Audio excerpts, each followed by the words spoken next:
అంటే మాకు constitution post కదా, అందుకే నేను మా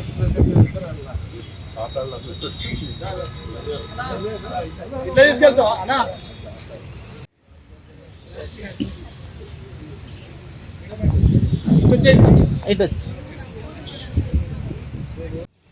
నందమూరి తారక రామారావు గారి 102వ అంటే 102 కంప్లీట్ ఆ జయంతి సందర్భంగా ఆ మహానుభావునికి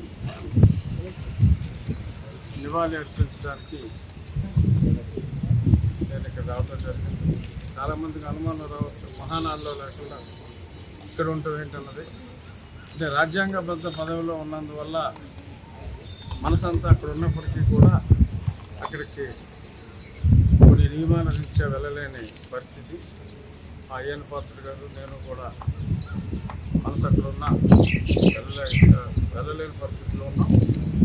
ఇక్కడ ఆ సేద ఇప్పుడు ఈ క్షణం తారక రామారావు గారు ఎక్కడైతే మరి ఆయన్ని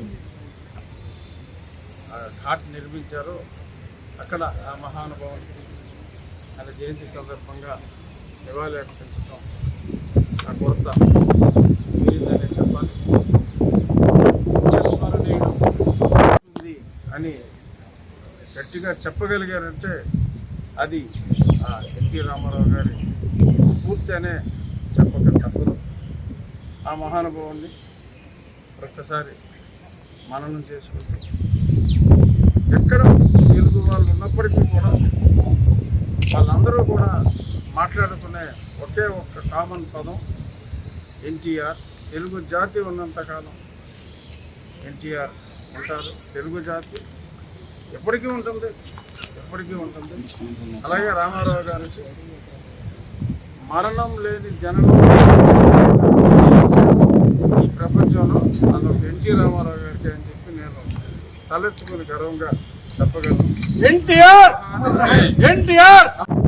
ఈరోజు కూడా మరి నాకు కూడా తెలిసింది కనీసం ఏదో ఒక రోజు రామారావు గారి పాట అయినా ఈ మోడర్న్ ఏజ్లో ఈ అంతా గ్యాజెట్స్ అని వచ్చిన తర్వాత ఆయనది ఒక చిన్న వ్యక్తి అయినా కూడా చూడకుండా నాకు మరి ఒకరోజు కూడా లేదనే చెప్పాలి.